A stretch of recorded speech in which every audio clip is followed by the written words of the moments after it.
الحمد لله نحمده ونستعينه ونستغفره ونعوذ بالله من شرور أنفسنا ومن سيئات أعمالنا من يهده الله فلا مضل له ومن يضلل فلا هادي له ونشهد أن لا إله إلا الله وحده لا شريك له ونشهد أن سيدنا وسندنا وحبيبنا ومولانا محمد الذي أرسله بالحق بشيرا ونذيرا وداعيا إلى الله بإذنه وسراجا منيرا فقد قال الله تعالى في القرآن المجيد وفرقانه الحميد أعوذ بالله من الشيطان الرجيم بسم الله الرحمن الرحيم قد أفلح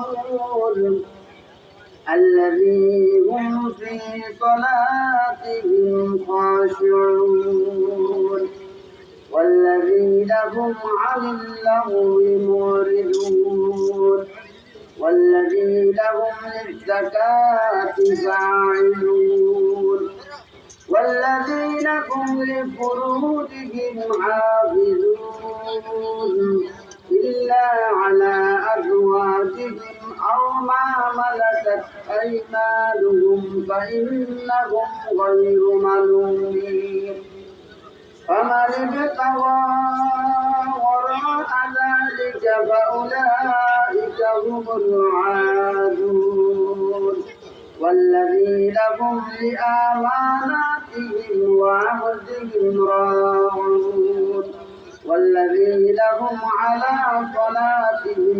يحافظون أولئك هم الوارثون صدق الله العظيم وقال تعالى إن الله وملائكته يصلون على النبي يا أيها الذين آمنوا صلوا عليه وسلموا تسليما صلى الله على سيدنا محمد وآله وأصحابه وسلم صلى الله على سيدنا محمد وآله وصحابه وسلم صلاة يا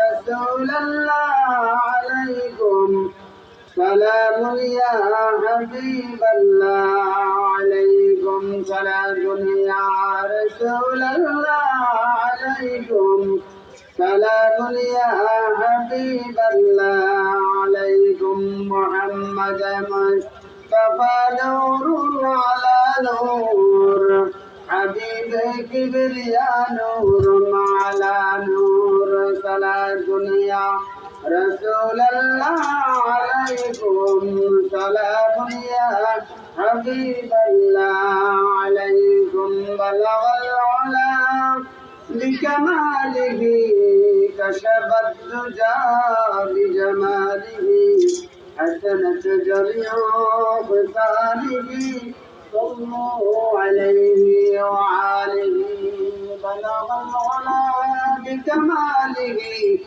كشف الدجى بجماله حسنت جميع خصاله صلوا عليه وآله توحید کی امانت سینوں میں ہے हमारा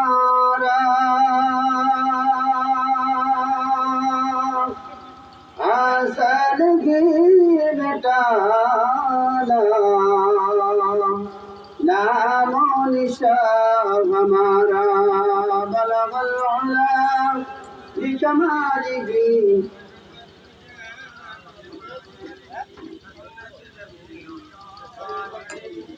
صلوا عليه وآله اللهم صل على سيدنا مولانا محمد وعلى آل سيدنا مولانا محمد اللهم صل على سيدنا مولانا محمد وعلى آل سيدنا مولانا محمد الحمد لله দক্ষিণ দিনাজপুর মির্জাপাড়া জামে মসজিদের উদ্যোগে আয়োজিত তাফসীরুল কোরআন মাহফিলের সম্মানিত সভাপতি বিশিষ্ট ব্যবসায়ী ও সমাজ সেবক মির্জাপাড়া জামে মসজিদের সম্মানিত সভাপতি জনাব শাহাবুদ্দিন চৌধুরী সাহেব, প্রধান অতিথি বিশিষ্ট শিল্পপতি সমাজ সেবক পোর্টল্যান্ড গ্রুপের ম্যানেজিং ডাইরেক্টর জনাব মোহাম্মদ মিজানুর রহমান মজুদ, আমাদেরকে এই মহতী জলসায় আমাকে কিছু বলার, আপনাদেরকে শোনার তৌফিক দান করেছেন, এই জন্য শুকরিয়া আদায় করে আলহামদুলিল্লাহ। আল্লাহ বলেন লাইন শাকারতুম লাযীদান্নাকুম ওয়া লাইন কাফারতুম ইন্না আযাবি লাশাদীদ, যে আমার শুকর আদায় করবে আমি তার নিয়ামত বাড়িয়ে দেব। সুবহানাল্লাহ। আল্লাহর কাছে আমরা শুকরিয়ার মস্তক অবনত করছি এই জন্য, যখন ফজরের আযান হচ্ছে তখনকার যে পরিস্থিতি, এখানে আমি বলবো আপনারা শুনবেন, কেউ বিশ্বাস করে নাই, ঠিক না ঠিক? এই পরিবেশ কে তৈরি করে দিয়েছে? আল্লাহ পাক। এখানে এই লক্ষ লক্ষ টাকার আয়োজন, কালকে আরো ঘন্টা দিন পরে 9টার দিকে যখন এসেছিলাম, কত সুন্দর প্যান্ডেলের কাজ চলছে, এটারে সব বাতাসে ঘুরে ফেলছে, জমিনে বৃষ্টি বর্ষণ করেছে। যদি এই কাজ আল্লাহ ছাড়া কোনো মানব করত, তার কি এতক্ষণ স্বাভাবিক অবস্থায় যশপুরে বসবাস করার সুযোগ আছে? কে করেছে? কোনো অজুহাত আছে? কোনো আপত্তি আছে? তার সাথে কোনো শক্তি কারো নাই, তার নাম আল্লাহ। বলেন আল্লাহ। আল্লাহর সাথে কোন, আল্লাহর হুকুমের সাথে, আল্লাহর বিধানের সাথে কেউ গাদ্দারি করা, কেউ চ্যালেঞ্জ করা, মোকাবিলা করা কারো শক্তি নাই, ঠিক না বেটি? আল্লাহ পাক আমাদেরকে এখানে বসার তৌফিক দিয়েছে, এজন্য শুকরিয়ার মস্তক অবনত করছি, আল্লাহর দরবার করছি আলহামদুলিল্লাহ। আল্লাহ যতক্ষণ আমাদের জন্য ভালো, ততক্ষণ আল্লাহই ব্যবস্থা করবে। কথা হচ্ছে কার? আল্লাহ। সুতরাং সবকিছুর ইন্তজাম আল্লাহর পক্ষ থেকে হবে। যতক্ষণ আমাদের জন্য ওয়াজ শোনা কল্যাণকর, ততক্ষণ আল্লাহ পাক ব্যবস্থা করে দিবেন। যখন বৃষ্টির প্রয়োজন তখন বৃষ্টি দিবেন। আল্লাহর রৌদ্রের ভিতরে, বৃষ্টির ভিতরে, ভূমিকম্পের ভিতরে কোনো কিছুতে মানুষের অকল্যাণ নাই, ঠিক না বেটি? বলে ভূমিকম্প কি আবার কল্যাণ? ভূমিকম্প দিয়ে আমাদের ভিতরে, মনের ভিতরে আল্লাহর ভয় সৃষ্টি করে, না হলে মানুষগুলা ভয় করতো না আল্লাহকে, ঠিক না বেটি? করোনা যে 19 সাল থেকে গেছে, বহু লোক নরম হয়ে গেছে, ঠিক না বেটি? কার জন্য নরম হয়েছে? আল্লাহর জন্য। না হলে সারা পৃথিবী যেভাবে যুদ্ধ এখনো চলে, আরো বেশি যুদ্ধ বেড়ে যেত, ঠিক না বেটি? আসুন, সময় একেবারে সংক্ষিপ্ত অল্প সময়ের ভিতরে কোরআন থেকে আমি ওদম আল্লাহ পাকের হুকুমে কিছু কথা বলার চেষ্টা করব। আল্লাহ যদি তৌফিক দান করে, আমি পবিত্র কোরআনের 114 সূরার ভিতরে 23 নম্বর সূরা সূরাতুল মুমিনুন তার 10টি আয়াত তেলাওয়াত করেছি। আল্লাহ পাক যতক্ষণ কথা বলার শক্তি দেয় ততক্ষণ বলার চেষ্টা করব। ওয়ামা তৌফিক ইল্লা বিল্লাহ। আল্লাহ পাক ইরশাদ ফরমান, আউযু বিল্লাহি মিনাশ শাইতানির রাজীম, বিসমিল্লাহির রহমানির রহিম। قد أفلح المؤمنون الذين هم في صلاتهم خاشعون। আল্লাহর নবীর কাছে হযরত ওমর রাদিয়াল্লাহু তাআলা আনহু ইরশাদ ফরমান, আল্লাহর নবীর কাছে মৌমাছির গুঞ্জনের মতো গুনগুন আওয়াজ হচ্ছে।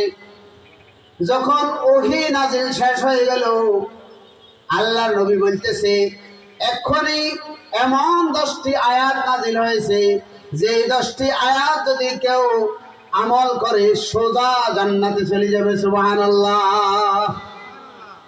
সেই 10টি আয়াত হলো সূরা মুমিনুনের 1 থেকে 10 নম্বর আয়াত। সুবহানাল্লাহ। আম্মা জান আয়েশা রাদিয়াল্লাহু তাআলা আনহাকে প্রশ্ন করলেন, রাসূলের চরিত্র কেমন?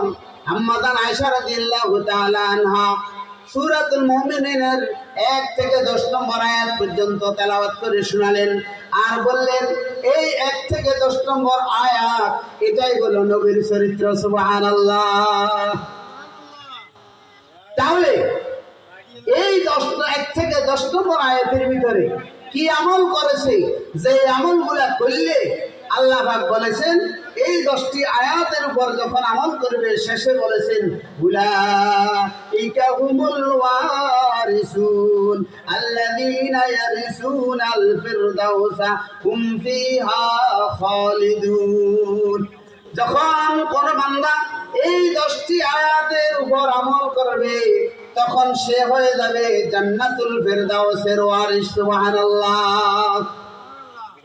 আল্লাহ পাক জান্নাতকে একটা স্বর্ণের ইট, একটা রূপার ইট এভাবে তৈয়ার করে জান্নাতকে সাজাইছেন। অনেক সুন্দর করে গাছগাছালি, সাগর, নদী যা দরকার সব কিছু আল্লাহ পাক তৈরি করেছেন। জান্নাত যখন তৈরি হয়ে গেল, এবার আল্লাহ জান্নাতকে প্রশ্ন করতেছেন, জান্নাত তুমি কথা বলো। দুনিয়ার ভিতরে কোন মানুষ স্বর্ণের ইট, রূপার ইট দিয়ে কেউ করতে পারবে না। একটা স্বর্ণের ইটের দাম কত কোটি টাকা। সম্রাট জাহাঙ্গীর তাজমহল করেছিল, সেও স্বর্ণে দিয়ে পুরা বাড়ি তৈরি করতে পারে নাই।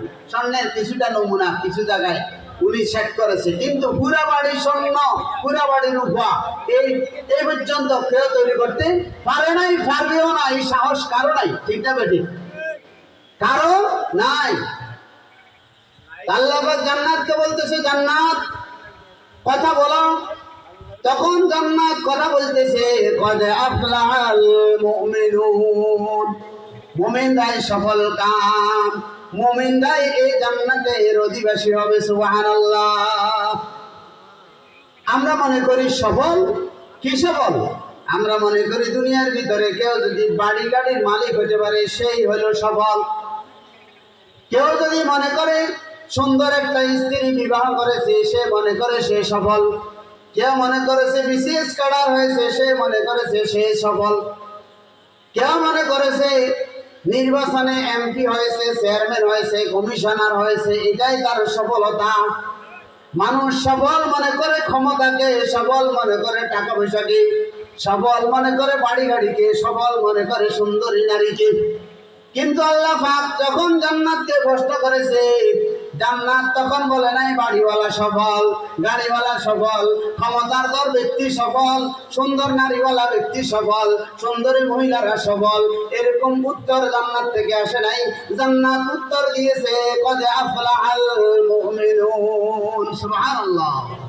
তাহলে দুনিয়া যারা আমরা দেখতেছি সফলতা আমরা যারা সফল মনে করতেছি, সফল ব্যবসায়ী, সফল শক্তিধর, সফল ক্ষমতাধর, সফল টাকাওয়ালা, আসলে এরা সফল নয়।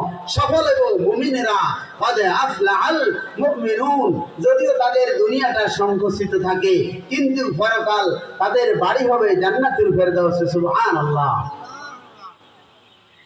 এই সফলতা লাভ করতে হলে কিছু গুণের কথা এখানে বলেছে।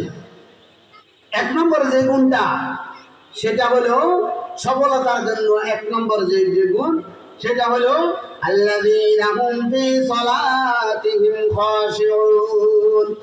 সফল মুমিন বান্দার এক নম্বর যে গুণ সেটা হলো মুমিন বান্দা নামাজে যখন দাঁড়াইবে খুশুর সহকারে নামাজ আদায় করবে। কিসের সহকারে? খুশু সহকারে। আমরা এখন নামাজ পড়ি, সে নামাজ হয় না। আল্লাহ নবীর সামনে এক লোক নামাজ পড়তেছে, আল্লাহ নবী তাকে ডাক দিয়ে বলে তোমার নামাজ হয় না, আবার নামাজ পড়ো।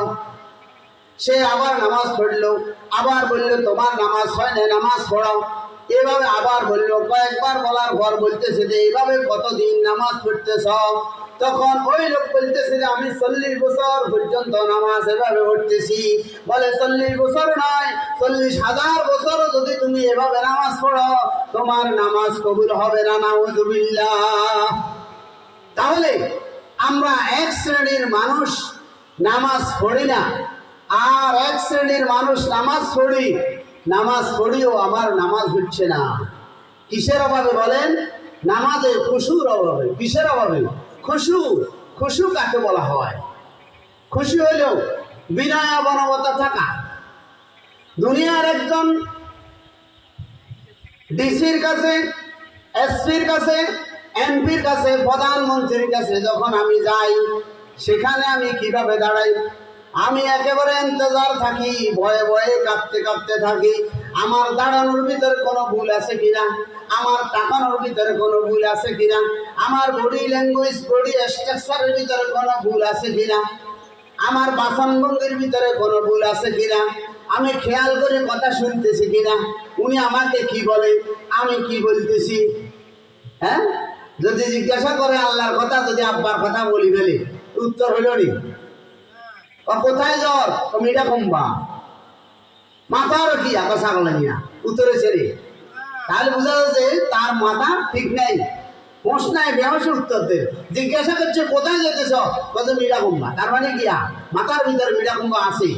আবার জিজ্ঞাসা করে মাথার কি ছাগল নিয়ে, তাহলে উত্তর ঠিক মতে হয় নাই। তো খুশু বলা হয় যে এমন ভাবে দাঁড়াইতে হবে, আমি কি বলতেছি, আমার সামনে যার সামনে দাঁড়াইতেছি উনি কি বলতেছে, দুটোটা মিলতে হবে। প্রশ্ন এবং উত্তর যদি না মিলে বুঝতে হবে আমার খুশুর অভাব আছে। ঠিকটা বেটি? আমি যে আল্লাহর সামনে দাঁড়াইতেছি, কোটি কোটি প্রধানমন্ত্রীর সৃষ্টিকর্তা মহান আল্লাহ রাব্বুল আলামিন। ঠিকটা বেটি? Crore crore million billion OC, DC, SP, এমপির সৃষ্টিকর্তা রাব্বুল আলামিন। একজন আপনার ডিসির কাছে আমি যে ইন্তজার দাঁড়াই দিছি, আর আমার মহান রব্বুল আলামিন, রাজা দিরাস, কুল কায়নাতের মালিক, সমস্ত কিছুর মালিক, তার সামনে আমি দাঁড়াইতেছি হেলায় দিলায়। ঠিক যাবে? ঠিক। আমি কি বলি এটার কোনো হোশ নাই। এক নব মুসলিমকে প্রশ্ন করা হলো, তুমি নামাজ পড়তে এত দেরি করা কেন?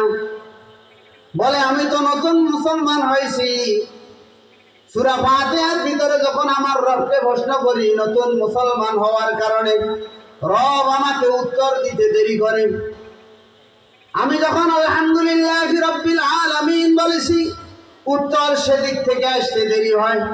যখন বলেছি আর রহমানুর রহিম, তখন উত্তরটা আমি দেরিতে পাই। তোমরা তো পুরাতন মুসলমান, তোমাদের সাথে আল্লাহর একটা হট কানেকশন আছে, তোমরা বলার সাথে সাথে আল্লাহ উত্তর দেয়, এই কারণে তোমরা তাড়াতাড়ি নামাজ শেষ করো। আমি যেহেতু নতুন মুসলমান, এই কারণে আমার উত্তরটা আসতে দেরি হয়েছে। আসলে কি এটা কি কথা সত্য না বেঠিক কথা? বেঠিক কথা। কারণ নতুন মুসলমান আল্লাহকে যেভাবে চিনেছে, ফাতিহার জবাব আল্লাহ পাক আরশে থেকে দিতেছে, উনি ওনার কুদরতি কানে শুনতেছে, শোনার পর উনি আর রহমান রহিম বলে। আমি তো আলহামদুলিল্লাহ রাব্বিল আলামিনের পরে দাড়ি কমা ছাড়াই আধা মিনিটের ভিতরে আমার এক রাকাতে শেষ। ঠিক না ঠিক? আমি তো উত্তর পাইতেছি না। উত্তর কিভাবে পাবো? আমি আল্লাহকে যেভাবে প্রশ্ন করার দরকার ছিল, সূরা ফাতিহাতে একটা দোয়া আল্লাহর কাছে চাওয়া, আল্লাহর কাছে আমি সাইয়্যিদ ইহদিনাস সিরাতাল মুস্তাকিম, আল্লাহ আমাকে সরল সঠিক পথ দেখান, গায়রিল মাগদুবি আলাইহিম ওয়ালাদ-দাল্লিন, তাদের পথ দেখাইয়েন না যাদের প্রতি আপনি অভিশপ্ত, তাদেরকে আপনি অভিশপ্ত করেছেন। নাউজুবিল্লাহ। এটা দোয়া। তা আমি যে দোয়া করতেছি সে কথাটাও আমি বুঝি না, দোয়া করি যে সে কথাও বুঝিয়েন না। তাহলে নামাজ পড়তে হবে কিসের সাথে? খুশুর সাথে। রবের সামনে এমন ভাবে দাঁড়াইতে হবে। কিভাবে দাঁড়াইতে হবে? দাঁড়ানোর কথা বলেছে আল্লাহ নবী ইরশাদ ফরমান, আমি যে নামাজে দাঁড়াইলাম আমার মনের ভিতরে কথা আসতে হবে যে আমি আল্লাহকে দেখতেছি। আল্লাহকে কি আমি দেখতেছি? যখন আপনি আল্লাহকে দেখেন এই কথা মনের ভিতরে আসে, তখন কি আপনি ঘড়িতে কটা বাজে এই কথা চাওয়ার কোনো সুযোগ আছে? নাই।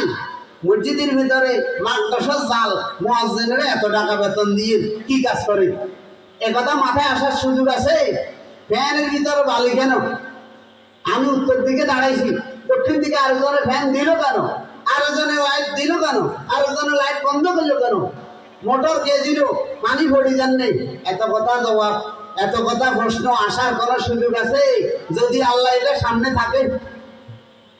দুনিয়ার সামান্য ডিসিএসপির সাথে দাঁড়ানোর সময় সামনে আপনার নজর কোনো দিকে যায় না, কিন্তু আল্লাহর সামনে যখন দাঁড়াইছেন আপনার নজর হলো ঘড়ির দিকে, আপনার নজর হলো ফ্যানের দিকে, আপনার নজর হলো মাদ্রাসার জালের দিকে।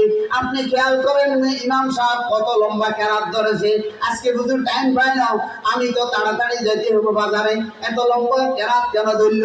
নামাজ শেষ হোক তারপরে কম। ঠিক না ঠিক? আছে না এরকম মুসল্লি যে সুরে নাই? আছে আছে। এটার নাম খুশু নয়। খুশু হইলে আপনি আল্লাহকে দেখতেছেন এই ভয়, এই কথা আপনার অন্তর ভিতরে থাকতে হবে। যদি আমি আল্লাহকে নাও দেখি, আমার আল্লাহ আমাকে দেখতেছেন এ কথা মনের ভিতরে থাকতে হবে। যদি আমি নাও দেখি আমার আল্লাহ আমাকে দেখতেছেন এ কথাও যখন আমার অন্তরের ভিতরে আসবে, তখন আমার নামাজের ভিতরে কোনো খুশুর ঘাটতি হবে না। ঠিক না বেটি?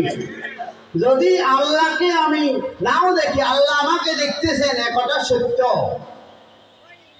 আল্লাহ আমাকে দেখতেছেন এ কথা সত্য।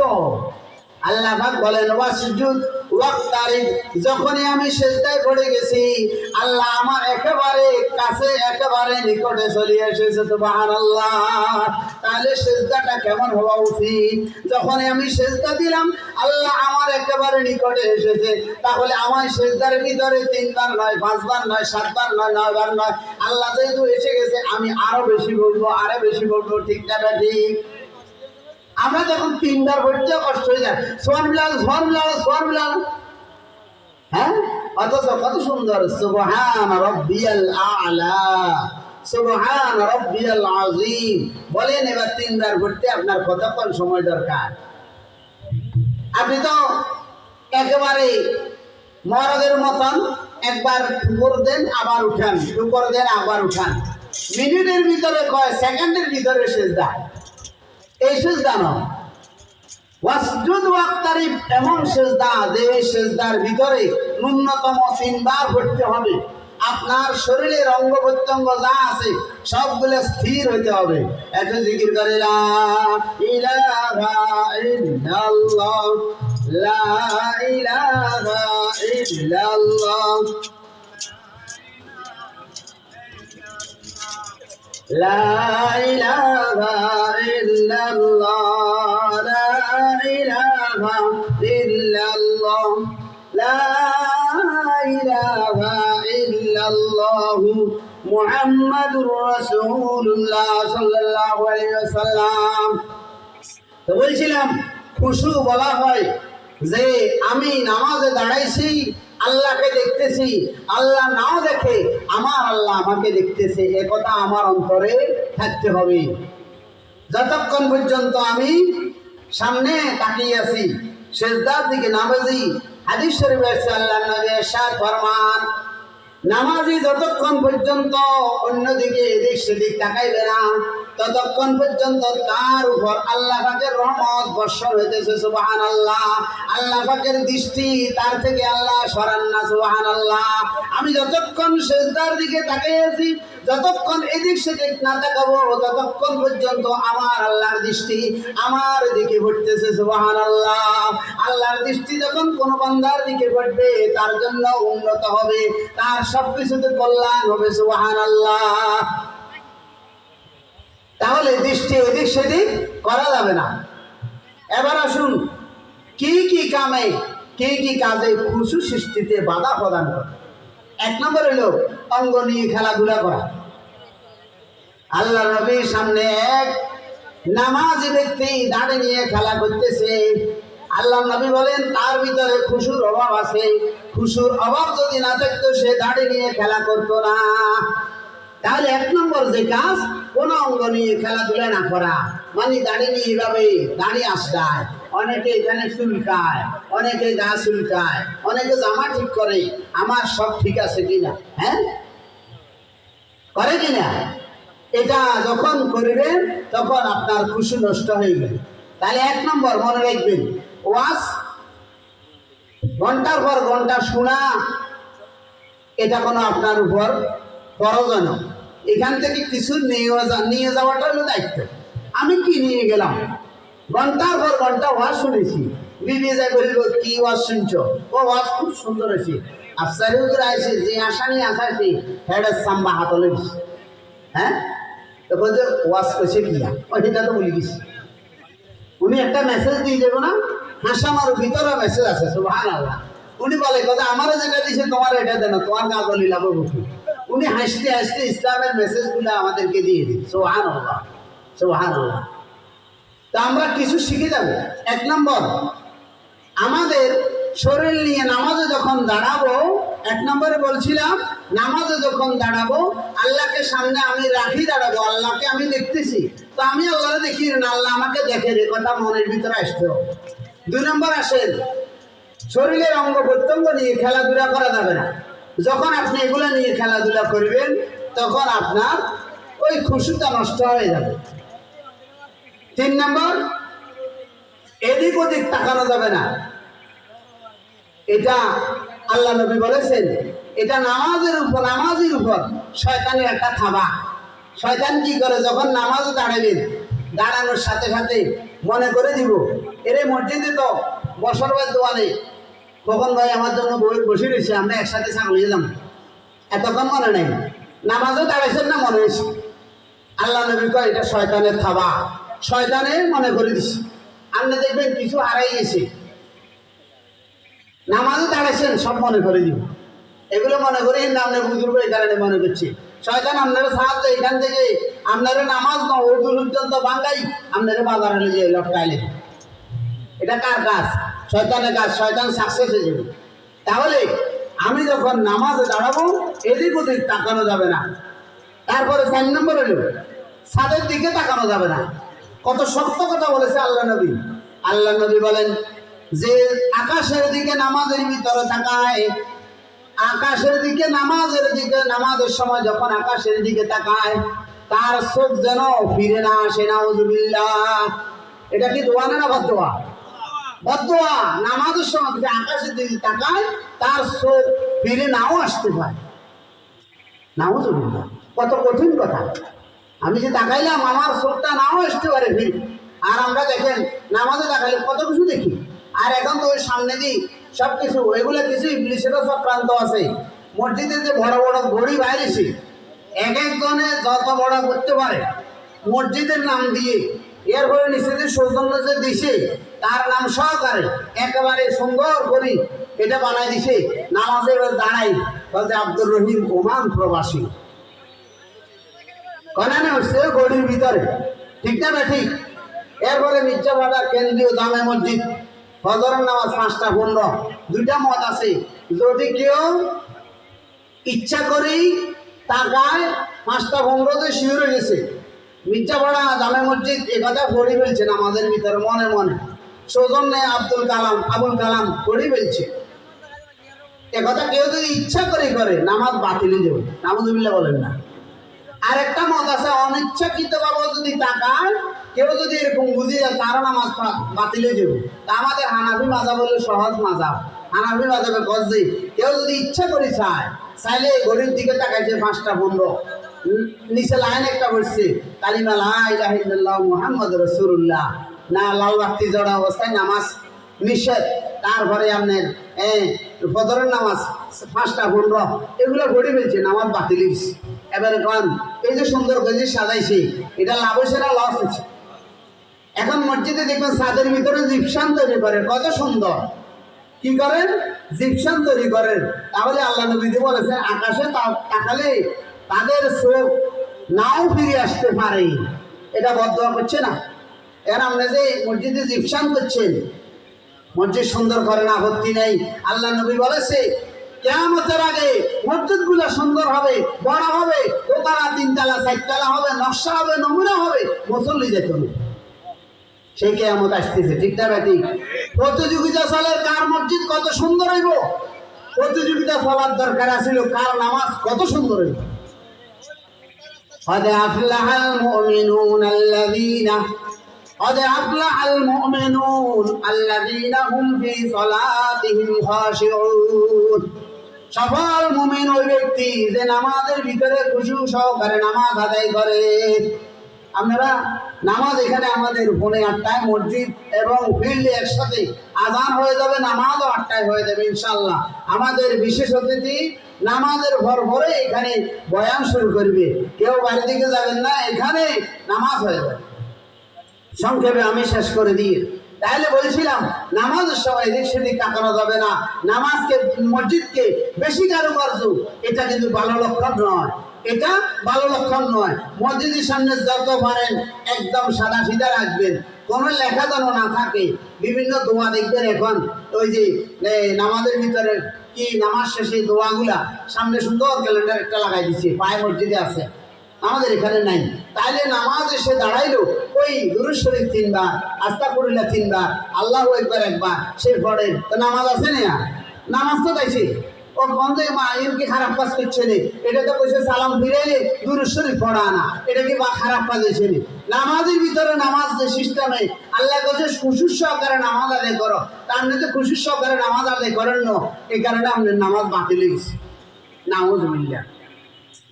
6 নম্বরেও সেজদার জায়গা অনেক সময় আমরা পরিবর্তন করি, পরিষ্কার করি, একেবারে হুমায় ভালো করি 8টা দিন আমাদের ভিতরে, এটা নিষেধ আছে। এটার কারণে খুশু নষ্ট হয়ে যায়। আল্লাহ নবী বলেন সেজদার স্থানে কঙ্কর পাথর যদি থাকে এটারও পরিষ্কার করিও না, কারণ সেই সময় তোমার উপর আল্লাহর রহমতের দৃষ্টি, রহমত নাজিল হইতেছে। সুবহানাল্লাহ। তবে যদি সেখানে সাপ একটা থাকে, বেলের একটা থাকে, দাঁ একটা থাকে, এমন এক কঙ্কর সেজদা দিলে কোয়াল ফাড়ি দিবে, তখন হলো ভিন্ন কথা। নর্মালি সাধারণভাবে দেখবেন আপনি কিছু মুসল্লি আছে খালি ঝাড়ের, ভালো ঝাড়ের, তারপরে এটারও পরিষ্কার করেন, পারেন না কিনা কি করবো নামাজের ভিতরে সব করেন, এটাতে আমার খুশু নষ্ট হয়ে যাবে। 7 নম্বর হলো গর্দান একেবারে খাড়া অবস্থায় থাকে অনেকে, এটাতে খুশু নষ্ট হয়ে যাবে। নামাজ একটু দুঃখী নামাজ আদায় করতে হবে। এরপরে হলো জোরে হাই না তুলা, দেখুর না মারা, কাশি না দেওয়া। আল্লাহ নবী বলেন নামাজে হাই উঠে শয়তানের প্রভাব থেকে যদি কারো হাই আসে সে সাধ্য মতো এটারে প্রতিহত করার চেষ্টা করবে। তাহলে নামাজের ভিতরে হাই যে আসলো এটা কিসের জন্য আসলো? শয়তানের থেকে আসলো, এগুলো সব শয়তানের কাজ। তো এখন আসি গেছে, কি করবেন? সাধ্য মতো এটারে কন্ট্রোল করার চেষ্টা করবেন। 8 নম্বর হলো রুকু সেজদা, কিয়াম রুকু, এগুলো তো তাড়াহুড়া না করা। আল্লাহ নবী বলেন মদ খেলে, জুয়া খেললে, জিনা করলে, ব্যভিচার করলে, চুরি করলে গুনাহ হয়, জঘন্যতম শাস্তি। তবে আমার উম্মতের ভিতরে এর থেকে আরো কিছু জঘন্য শাস্তি পাবে তারা, যারা হলো নামাজের ভিতরে চুরি করে। নাউযুবিল্লাহ। সাহাবায়ে কেরাম প্রশ্ন করলেন, নামাজে কিভাবে চুরি করে? বলে নামাজে তারা রুকু থেকে সোজা হয়ে না দাঁড়াইয়া আবার সাথে সাথে চলে গেছে, এক সেজদা থেকে আরেক সেজদা সোজা হয়ে না বসিয়া আবার সেজদায় চলে গেছে। এরা হলো প্রকৃত নামাজের ভিতরে চোর। নাউযুবিল্লাহ। তাহলে রুকুর সাথে সোজা হয়ে দাঁড়ানো এটা কিন্তু ওয়াজিব। কেউ যদি ওয়াজিব তরফ করে তাকে সুসজ্জা দিতে হবে। তাহলে আপনি মনে করেন, চিন্তা করেন যে আপনি জীবনে কতবার এভাবে কি করেছেন, এই রুকু থেকে সোজা হয়ে দাঁড়ান নাই, কতবার দুই সেজদার মাঝখানে বসেন নেই। তাহলে এইগুলাতে তো আমরা মনের অজান্তে কি করে নেই, আমরা সুসজ্জা দিই নেই। তাহলে তো আমাদের নামাজগুলো বাতিল হয়ে গেছে। নাউযুবিল্লাহ। এরপরে বলছে যে সামনে 10 নম্বর বলি, 10 নম্বর হলো সামনে একদম এমন কিছু না রাখা যেটার প্রতি আমার নজর পড়ে, তাহলে আমার খুশু নষ্ট হয়ে যাবে। দেখেন বিভিন্ন মসজিদে কাবা শরীফের ছবি, তারপরে আপনার মসজিদে নববীর ছবি, রাসূলের রওজা, এগুলো দিয়ে দিছে। জায়নামাজের ভিতরে কাবা শরীফের ছবি, মসজিদের ছবি, এগুলো সব সাদা সিধে হইলে বালা যতই করিবেন দেখতেছেন আর কাবাঘর, আপনি মনে করেন কাবাঘর দেখলে আপনার খুশি আসবে না, খুশি নষ্ট হয়ে গেছে। তখন আপনার মন চলে যাবে সেখানে। আপনাকে তো কাবা শরীফের থেকে তখন যাই নাই, আমি তো কাবার সামনে দাঁড়াই নাই, আমি আল্লাহর সামনে দাঁড়াইছি। আল্লাহ ছাড়া কারো দিকে আমার মন যেন না যায় সেই জন্য চেষ্টা করব। এই জায়নামাজ যেগুলোতে কাবার ছবি, মসজিদের ছবি, চেষ্টা করবো ওগুলোর একদম সাদা সিধা করানোর জন্য, তাহলে আমার খুশু ঠিক থাকবে। এবার আসুন খুশু কিভাবে আমি অর্জন করব, এ কথা বলে 2 মিনিটের ভিতরে ইনশাল্লাহ শেষ করে দিব। খুশু আসবে 1 নম্বর বলছিলাম যে আল্লাহকে সামনে রাখি আমি নামাজ পড়তেছি, আমার আল্লাহ আমাকে দেখতেছেন, আমি আল্লাহকে দেখতেছি। 2 নম্বর হলো আমি নামাজের ভিতরে যেই সূরা দোয়া কালাম যেগুলা পড়তেছি এগুলার অর্থ আমার জানা, তাহলে আমি যখন অর্থ জানবো তখন আমার কি থাকবে, খুশু ঠিক থাকবে। এরপর হলো অন্তর দিয়ে নামাজটা পড়া, দোয়া কালামগুলা একদম মন থেকে পড়া, মত গুন্না ঠিক করি, তখন আমার খুশি আসবে। আসুন আমরা আমাদের নামাজগুলাকে ঠিক করি। জীবনে অনেক ভুল করেছি, অন্তপক্ষে আজকের মাহফিল থেকে এই শিক্ষা নিই আমি সহ আপনারা সবাই যেন আমরা তা দিলে আর কানের সহিত সুন্দরভাবে খুশুর সাথে নামাজটা আদায় করতে পারি। আল্লাহর কাছে সে